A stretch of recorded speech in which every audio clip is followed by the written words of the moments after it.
Hello प्यारे बच्चों, नमस्कार। आप सभी का स्वागत किया जाता है हमारे कृष्णा क्लासेज में। जैसे कि आप सभी को पता है, बीएसटीसी के लिए आपने जो भी वीडियो देख रखा है उसमें से हमने राजस्थान जीके के इंपोर्टेंट प्रश्नों की बात की थी और आज हम फिर से राजस्थान जीके की ओर बढ़ रहे हैं। राजस्थान जीके की ओर, राजस्थान जीके इंपोर्टेंट प्रश्न है। इसी प्रश्न में से आपका बीएसटीसी का पेपर छपने वाला है। चलो हम चलते हैं अपने प्रश्नों की ओर। अभी तक आपने चैनल को सब्सक्राइब नहीं किया तो सब्सक्राइब कर ले, वो बेल आइकन को भी प्रेस कर दे। और जो भी वीडियो में आपको पीडीएफ नहीं मिली है तो मैं एंड में नंबर दे दूंगा, उस नंबर पे मैसेज कर देना। आपको 500 प्रश्नों की पीडीएफ मिल जाएगी एकदम फ्री। आपके सामने पहला प्रश्न है, राजपूताना वैदिक आर्यों की संतान है। यह कथन या यह मत किसका है? Option number A Gaurishankar Ojha, option number B ए Gopinath Sharma, option number C आपका Shyamal Das, option number D ए सूर्यमल मिश्रण। जल्दी से बता दीजिए पहले ही प्रश्न का राइट आंसर सभी बच्चे बता देंगे। राजपूताना वैदिक आर्यों की संतान है, यह मत किसका है? यह मत मैं बताऊं तो आपका राइट आंसर ऑप्शन नंबर ये होने वाला है, गौरीशंकर ओझा का है। किसका? गौरीशंकर ओझा का। बिल्कुल जी, ये आंसर। अगला प्रश्न आपके सामने आपका दूसरा प्रश्न है 1570 में अकबर ने को नागौर दरबार में अपने पुत्र के साथ उपस्थित होने वाला बीकानेर नरेश कौन था? अब एक प्रश्न तो यह बन रहा है, अकबर ने नागौर दरबार कब लगाया था? तो 1570 में। और कहाँ लगाया था? नागौर में। ये दो प्रश्न तो यहाँ क्लियर हो रहे हैं। दो प्रश्न, 1570 में नागौर दरबार लगा और कहाँ लगा, किस जिले में? तो नागौर जिले में। और वहां पर जो अपने पुत्र के साथ उपस्थित होने वाला बीकानेर नरेश कौन था, ये आपको प्रश्न पूछा गया। Option number A Rai Singh, option number B ए Kesari Singh, option number C है कल्याणमण, ऑप्शन नंबर डी है मालदेव। तो आपका राइट आंसर होने वाला है ऑप्शन नंबर सी, कल्याणमण।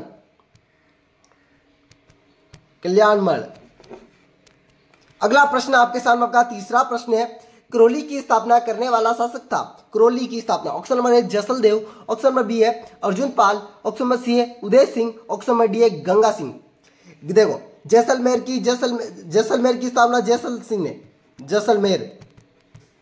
अर्जुन पाल आपका है करौली, अर्जुन पाल यादव, ठीक है ना।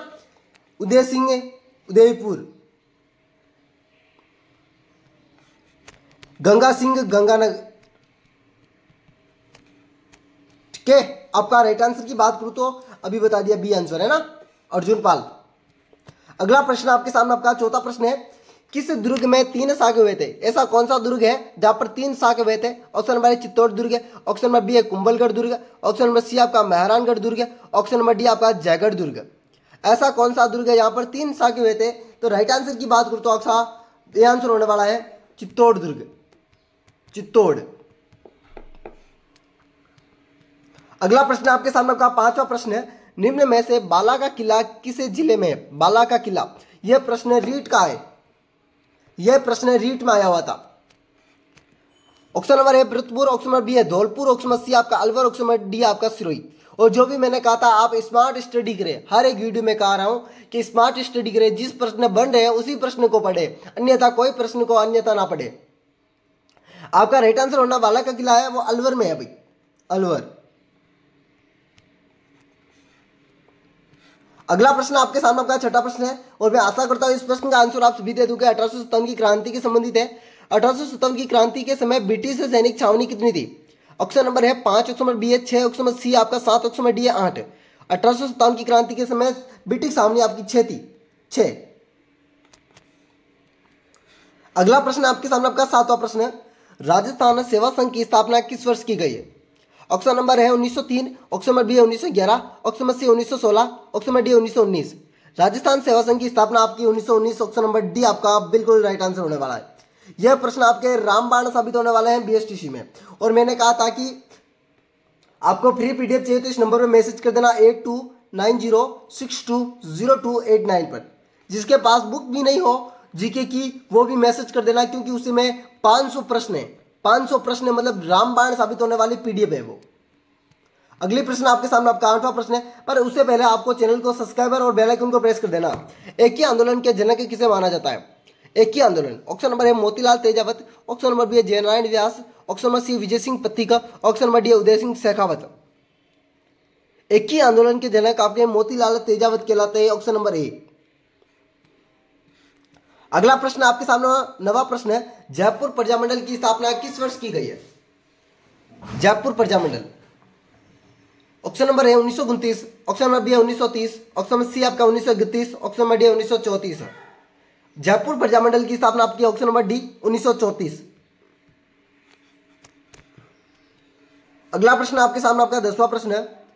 राजस्थान की क्षेत्रफल की दृष्टि से सबसे बड़ी रियासत थी। क्षेत्रफल की दृष्टि से सबसे बड़ी रियासत, option number A Jaisalmer, option number B Udaipur, option number C आपका जयपुर, ऑप्शन नंबर डी आपका जोधपुर। क्षेत्रफल की दृष्टि से मैं राइट आंसर की बात करूं तो 10वां प्रश्न आपका जोधपुर होने वाला भी। अगला प्रश्न आपके सामने 11वां प्रश्न है। राजस्थान की पहली महिला तैराक थी। Option number A Bhakti Sharma, option number A Krishna Poonia, option number C आपका Yashoda Devi, option number C D आपका सुमित्रा सिंह। राजस्थान की महिला तैराक भक्ति शर्मा। अगला प्रश्न आपके सामने आपका 12वां प्रश्न है। संत धनाजी का जन्म कब हुआ। संत धनाजी, ऑप्शन नंबर है 1403, ऑप्शन नंबर बी है 1409, ऑप्शन नंबर सी है 1415, ऑप्शन नंबर डी है 1418। संत धनाजी का जन्म की बात करूं तो ऑप्शन नंबर सी होने वाला है 1415 में।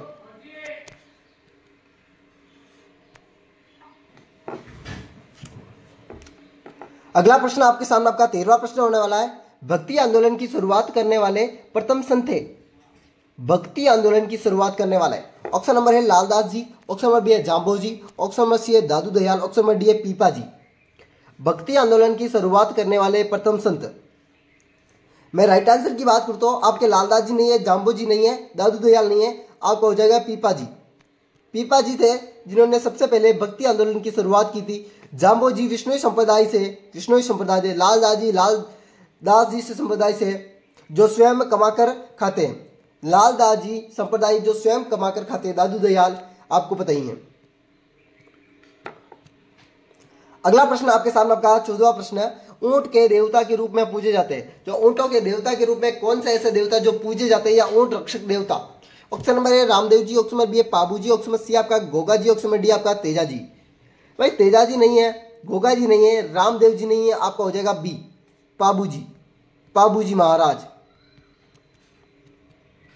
अगला प्रश्न आपके सामने अंतिमवां प्रश्न होने वाला है। पाबू जी या पंच पीरों में शामिल लोक देवता नहीं है।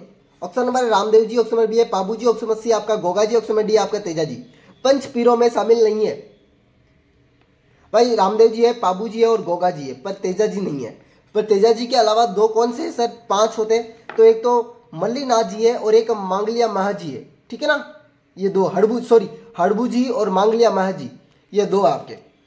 और इसी प्रकार का वीडियो देखने के लिए हमारे कृष्णा क्लासेस को सब्सक्राइब और बेल आइकन को प्रेस कर देना है। और आपको 500 प्रश्नों की पीडीएफ है वो मैं प्रोवाइड करवा दूंगा, एकदम मैसेज कर देना। और मैसेज करने का टाइमिंग रहेगा सुबह की 9 बजे से शाम की 6 बजे। उससे समय के बाद कोई मैसेज ना करेगा, अन्यथा आपको रिप्लाई नहीं मिलेगा।